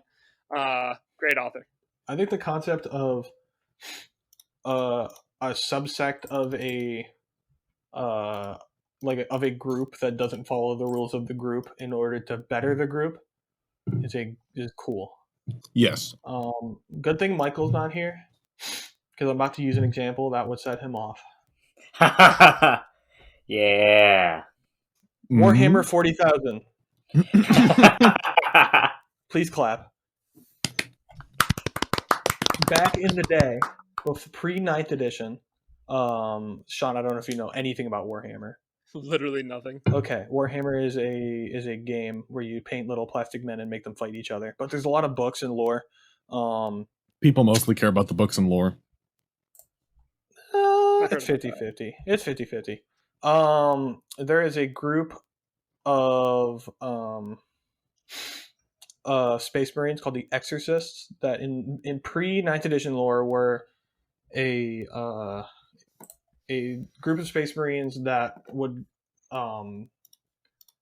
be pure and then go out of their way to get possessed by demons to strengthen themselves and then purge the demons from their own bodies, which in the Warhammer universe is like the cardinal sin. Like doing anything demon worthy is like means even to get, knowing like, about demons is genocided. even knowing about demons will get you shot. Yeah. So letting yourself I get think, possessed by demons is like super. They will nuclear bomb you if you do that. That's not even an exaggeration. that's cool. I'm not going to go down the Warhammer rabbit hole because there are so many episodes of this podcast where we go down the Warhammer rabbit hole, and We've already gone down the Ram Ranch Because rabbit hole. We Warhammer can't is go down cool. another one. Warhammer's fun and cool, and we all really must, not we all, because Michael is here. Well, not here, but here in spirit. We all really like Warhammer. So we talk about Warhammer a lot. Because if there's one thing you can't get a Warhammer fan to shut up about, is Warhammer. I honestly forgot Yep. this was on an SCP podcast, so I was so confused. Like, how does the conversation go to Warhammer when you're on the SCP? Because there's a Warhammer SCP. Of course there is. I'm sure it's bad. I don't remember the number. It's Series 1, though, isn't it? Or is it Series 2? I think it's Series 1. Mm-hmm. Let me Google. If it's very well Series 1 It's stuff. Series 4. We are completely wrong. Never mind. Series- SCP-3973 is an anomalous Warhammer minifig that fudges dice rolls. And it is sentient. Yeah, it talks in dice. Like you roll the dice and it knocks dice off the table, or makes them land on certain things equal to a letter in the alphabet, and it spells out things. Yes. It's a good one. Anyhow, on to SCP-173D. Oh, this one's so Is good. it about decommissioning SCP-173? Crazy that you would make that assumption. Does anybody specific want to read it, or should I read it? I can actually read this. Okay, go ahead. Yeah, go for You've it. narrated enough, Matthew. Sit down. Okay. I'm back, guys. Welcome back, Sergio. We Welcome back. read the story. All right. Now we're reading I don't know another what this thing story. at the top is. I'm gonna be honest. But okay, SCP-173D. You say the thing at the top? Yeah, there's Yeah, a the GIF. image. It's a GIF GIF. of the description of 173, and then the little face flashes in the screen. Spooky. So just what it is. Spooky. Although that face is no longer canon, actually. Oh my gosh. We need to report this page for using non-canon material. And I'm also suing. Downvote. Downvote. I'm editing it and putting. Bad cringe. Bad cringe. Redacted. Okay, reading now.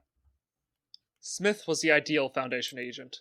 Methodical, reasonably moral, reasonably amoral, and unquestionably loyal. Yet he felt strangely reluctant about what he was about to do. It was a standard decommissioning.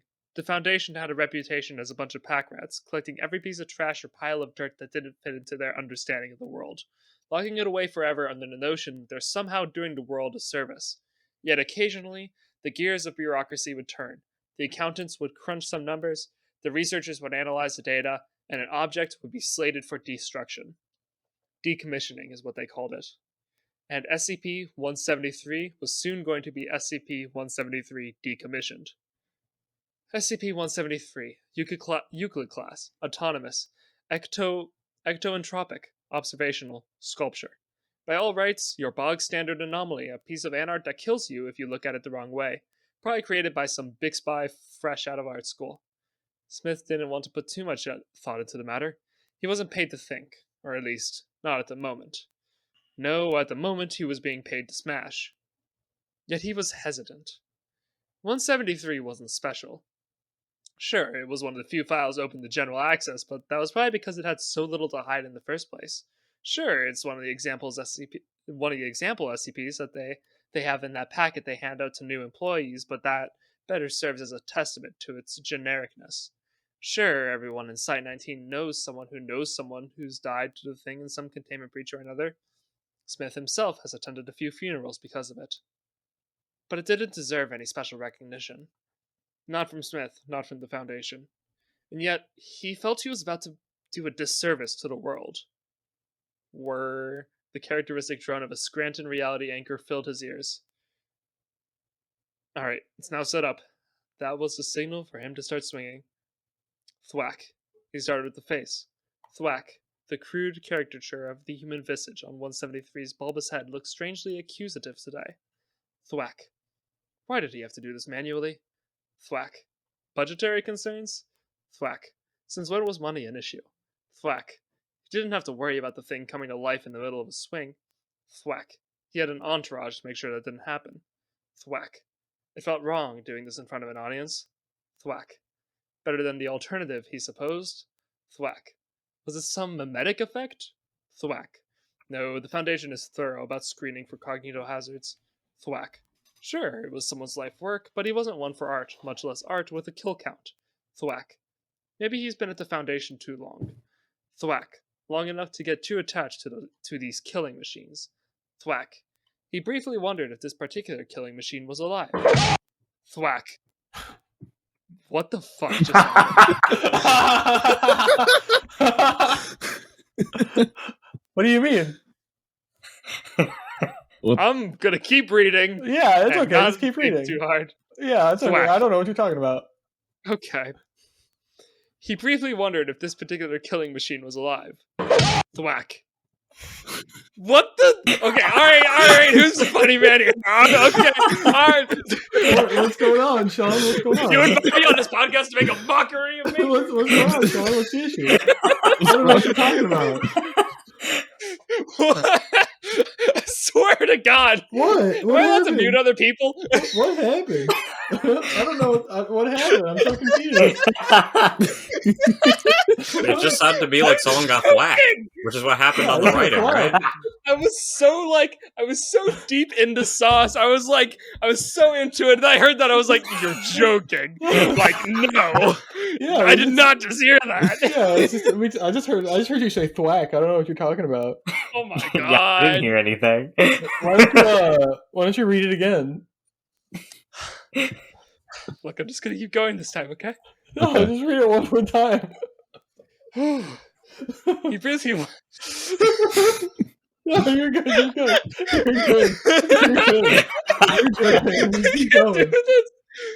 Keep going. Oh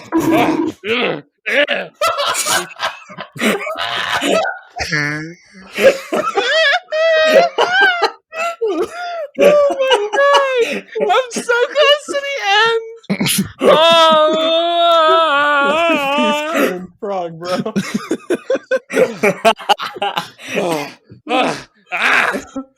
Reading now. 3, 2, 1. He briefly wondered if this particular killing machine was alive. Son of a bitch! You son of a bitch!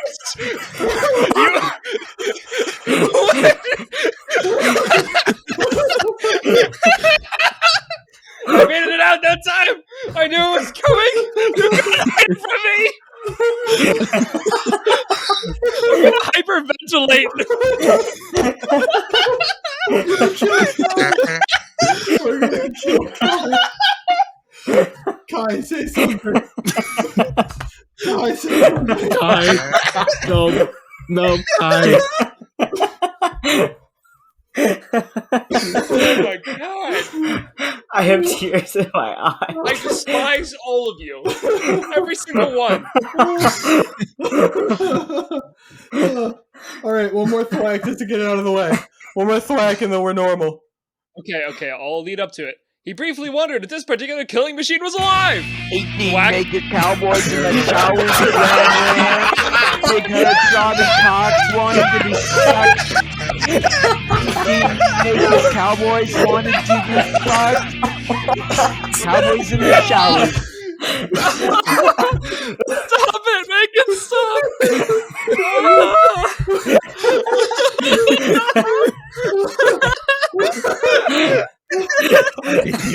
I hate the Antichrist.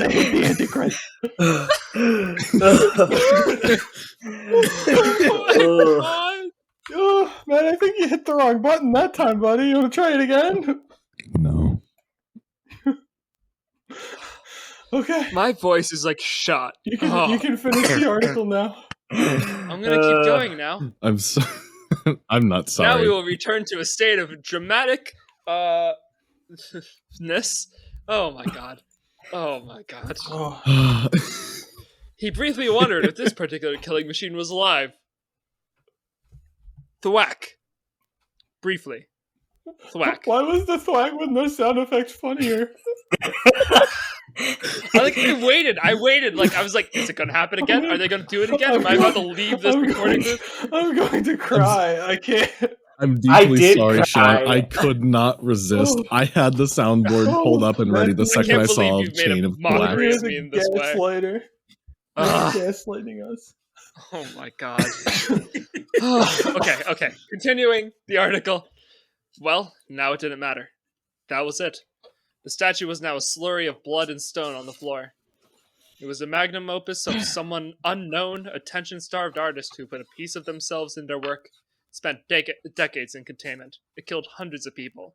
The Foundation has spent thousands on keeping it contained. Its face had been emblazoned into the minds of thousands of D-Class, living and dead. It was now an unrecognizable heap of rebar and human excrement. Smith loosened the grip on his sledgehammer. Smith slackened his stance. Smith let out the sigh he was holding in. That's when he noticed a canister in the rubble. Did SCP-173 have some secrets after all? Ever carefully, he crouched down to pick it up. He wiped it clean of any bodily fluids. Desperate for an answer, he unscrewed the lid and read the note inside. Are we cool yet? That was it? That's the end of the article. I liked it. I liked it I too. swear I liked it. I swear. I did genuinely love the You better article. swear! I swear it was really, really interesting. Oh my god. I did quite like genuinely it, enjoy but it a lot. I want you to know my blood pressure was gradually rising with each thwack because I knew what I had to do. Oh I can just imagine Every time you're you like read it, my finger blood pressure trembling increased. over the I got button. warmer. were you I expecting like it to, to Jacob? imagine that the concrete dust heap that is left over from this destruction is still is still anomalous. Only instead of killing you, it just goes into your lungs and gives you asbestos poisoning. That's like You just- actually so much worse. You just develop cancer in like 20 years. Oh my gosh. Wow. Yeah, that is worse. That actually scares me more, I'm not gonna Yeah, lie. like Ouch. instead of it killing you, it's just like you don't know it goes into your lungs. You're just like, oh, time to go home. Oh, my And with that lovely, lovely thought, I Yes. suppose it's time to wrap up the episode. I will say, when I was saying thwack, every single time it just felt like less of a real word. Yeah, that tends to I hate it happen. when that happens. We have a couple fan fictions that we've written for the podcast that we just repeat words in a lot, and every time I write one, my brain Dante hurts. from the Devil May Cry Yeah, I had to series. write the phrase Dante from the Devil May Cry franchise like probably over 100 times. for a story, and every time I read it, I would look at the word Dante and be like, "This is not English. This is not a word. This is a heap of letters that I'm gaslighting myself into thinking is real." But anyways, all right. Shaun, thank you. Yes, thank you. Yes, Thank you for coming on the podcast. Oh, thank you so much for having me. You were a It's lovely truly guest. been so terrible from beginning to end. I'm glad. That's our purpose. Is That's to our make it motto. as miserable for That's our whoever purpose. isn't normally on it as possible. And sometimes we make it miserable for the people who are on it, just to mix it up a little bit. Well, we don't bring people on as pretty guests for Chain of Memories because we don't actually want to get targeted by the FBI for cruel and unusual torture. We are absolutely masochists, and we torture ourselves all the time. What is Chain of Memories? Chain of Oh my Memories is a gosh. bootleg novel. No. We're not getting into this. It sounds like a Kingdom Hearts game. It is a Kingdom Hearts game, but It may it's also be. a bootleg novel that we found on Amazon, written by a guy named Mike Freeney. That is a ripoff of Naruto, Kingdom Hearts, Dot Hack, and Star Wars, and a bunch of other things that we have a over 40-part series on. Yes, the Pretty first sure it's two over novels. 50 at this point. The first 2 How long novels have you guys been from doing beginning this to end. podcast? 2 years? Oh wow, I had no idea. Yeah, we started in 2020, right around We've been going nuts. right around COVID time. Sergio, if we're uploading this on YouTube in like 6 months, you need to center out the word COVID. Oh yeah, the unspecified illness of unknown origin. Yeah, The coof. put that over when I said the C word. Put one of my flax over it. Yeah, that works too. The flack. Can we use your thwack as a censorship noise in future episodes? Do we have Please your do. permission? I want this to be the mark I leave on this podcast. Well, hopefully You can it's not always the- come back. If you Well, want. yeah, hopefully it's not the only mark you leave on this podcast, because you are absolutely welcome to come back. Thank you so much. I would absolutely love to. This was a great time. I enjoyed this a ton. Literally just DM us if you want to be on an episode. Oh, yeah. You will be in the next Anytime. episode. We record like 2 or 3 times a week, depending on the week. Yeah. We record like beasts. We're animals. The way Content we do farm. it is this is Anytime literally I just will how we join hang this. out with each other. We're like Batman in the movie The Batman, where he walks around and beats people up at night. Only instead of beating people up at night, we record podcasts at 8 p.m. Yeah, we are a bi-weekly Absolutely love that. podcast, and we've hardly ever missed that schedule. And sometimes we just turn into crazy people do and release more. an episode every day of the week. Yeah, we have done that more than once. We've done 5 days in a row of multiple recordings. I think we've done up to 8 days in a row. Yeah, something like that. I'm announcing it right now. This year, the 12 days of Fan and Miss. Yes. Oh. 12 days in a row. It definitely won't ruin our audience retention like last time we did a bunch in a row. Anywho's it. Thank you, if you are listening, for listening to So You Think You Can Gaslight. Oh. Come back next week when we find a new guest to gaslight. To gaslight. And we will make them doubt their own existence as a human being. Welcome to So You Think You Can Gatekeep Girl Boss. Yeah. The Maybe most we'll finally girl-bossy be able podcast to on the answer the internet. question. Are we cock dick ballin' yet? Yes. Now, Someday. before we officially wrap up, where can we find you again, Shaun? Yes, let's go. Plugging Plug time. it, plug it, advertise. Plug. Okay, one more time. Shaun Saxum on YouTube. That is my best place. The best place to find me. My podcasts are also on like major podcasting platforms. I swear it's there somewhere. You just have to look really, really hard. If you're a fan of the SCP Wiki, check out SCP Authors Anomalous. I highly recommend episode 6, I think it is, with Dr. Clef and Dr. Gears, the originals. How many episodes are there? There's like 9 if you count the April Fool's episode with Freddie Mercury and Dr. Gears, which is 3 minutes long. Oh, That's a good one. Perfect. Oh, And that's I big. also did Jackrabbit and Nikki, who you guys had. So Yeah. Did we have Jackrabbit? I don't think we had Jackrabbit. We have not had Yeah, Jackrabbit that's on. Redact that part. To be Back determined. that. But Someday. yeah, check that out. Also, you can check out Create Stuff if you really want to see some more in-depth interviews with SCP authors. I interviewed Dr. Gears, I interviewed DJ Cactus, and Random and I, who wrote Flexibility that we read today. Yeah. Also, eventually, I'll be doing an episode of SCP Authors Anomalous with one of these people in it. Yes, Ooh. which is me. terrifying. But you know. What? Only you? Fuck you. Well, I mean, it's We'll up to see. Shaun I if did someone else recently do wants an to episode come. with 4 guests at a time, and it actually went really well. Jack Council episode. Go check that out. The I'm audio on- quality is I'm on horrible your because YouTube Jack right Dragon X is now. the source of all my problems. You interviewed Boundary Break? Dude, I know, right? What? That's crazy. Yeah, man, I did not expect him to say yes, and now he won't respond to any of my DMs. We're trying, but we're trying to get this is our long shot. Is we're about to upset Michael again. Warhammer 40,000. Please clap. Clap. There is a I saw it Warhammer and I clapped. 40,000. There's a Warhammer 40,000 author, who wrote some of the most popular novels known as the Soul Drinker novels. Who has written two SCPs.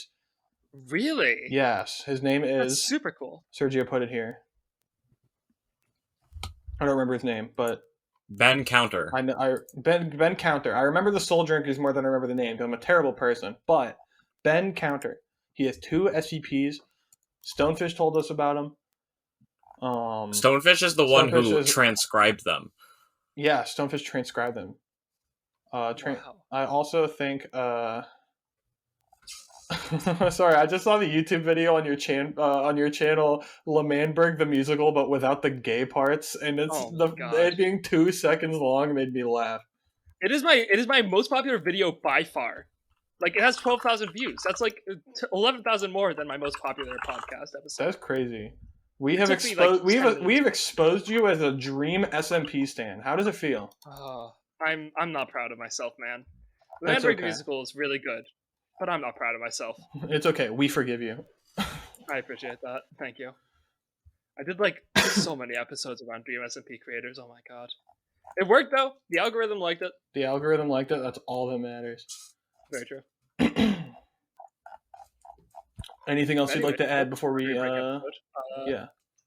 Go watch that. That was really cool. And it has like 42 views right now. I really need to start advertising it more, but I'm trying to wait to get to see if Cheese would be willing to help with that. Dude, that's crazy that you even got him at all. But the fact that he won't respond to you about it and won't like retweet it, I think is also really funny. Like it's dumb, but it's also really funny. Obviously, I know it's because he's just really busy, like, you know, doing this as his job. But like, I'm gonna keep annoying him until he does respond. Like, I just the thought of him just being like, yeah, I'll be on it, and you're like, cool. How about some engagement? And he's just like,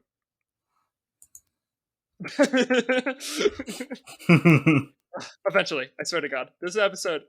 That was so insane. I like literally when he messaged me back on Twitter, I jumped out of my seat and immediately called someone and like yelled at them about it. You're like, Mom! But you know, he isn't the only big person that has recently agreed to be on the podcast. Ooh. Don't judge. Do we have any exclusives that we can air? Honestly, I would totally tell you who it is. But they said yes, but like wait for a little bit because they have a family issue, and I want to make sure they're still good with it before I say it anywhere public. However, I'm probably gonna message him right after this because you've just reminded me. So I'll tell you. I'll tell you off camera, and you can. Oh yeah. You can, I was gonna say you're you're definitely not gonna tell us off camera. Wink, wink, nudge, nudge. Oh no, I would never do such a thing. Wink, wink, nudge, nudge. All right, Sergio, end the episode right now.